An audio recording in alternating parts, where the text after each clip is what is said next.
here.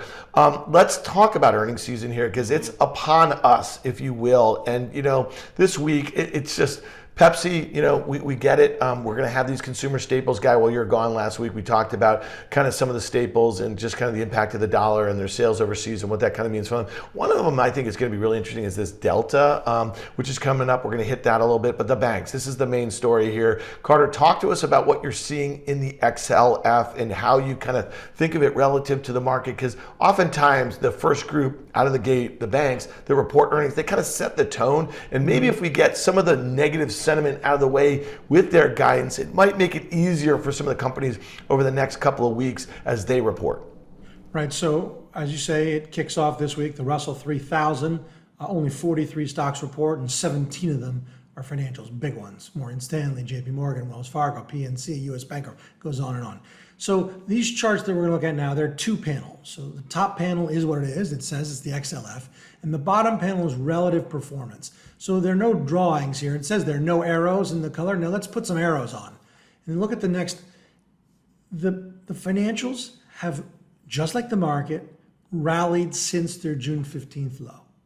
S&P has not made a new low, nor have financials. But the relative performance of the XLF to the market, to SPY, is making new lows. Let's take this same exact sequence and do it longer term.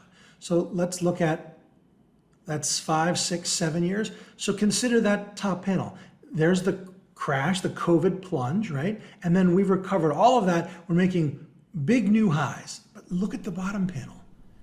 No bueno. I mean, just down and to the right. So let's put some arrows on this.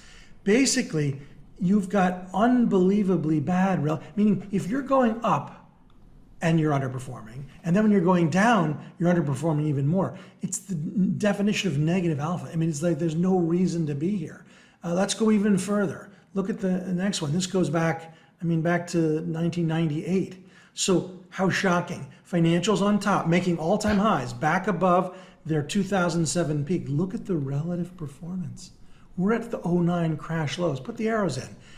And that's a function of dilution, right? AIG, Citibank. These are just not great operating businesses. There's a reason that stocks, certain broker stocks, trade at 3 and 4 PE right now.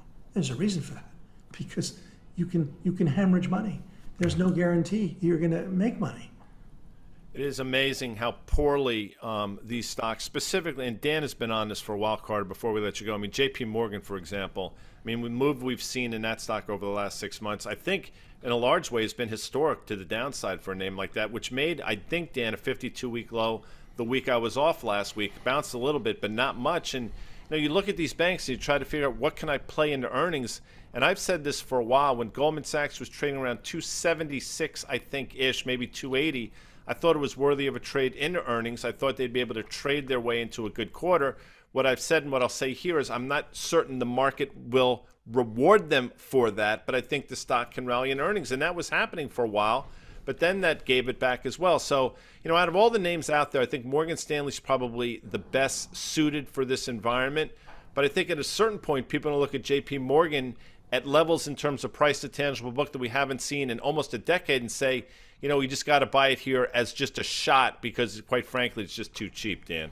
Yeah, I would just say this, that, again, Carter says this all the time, gaps are meant to be filled. There's one unfilled gap in the JPMorgan, and it's from that kind of 105 to 110 level. So I suspect that, you get that gap fill. Maybe that's kind of interesting at that point, at that valuation. But, my point is Carter laid out from a technical standpoint of what that underperformance looks like over multiple time frames. I'm just mentioning this year alone, down 27%, down more than 30% from its highs.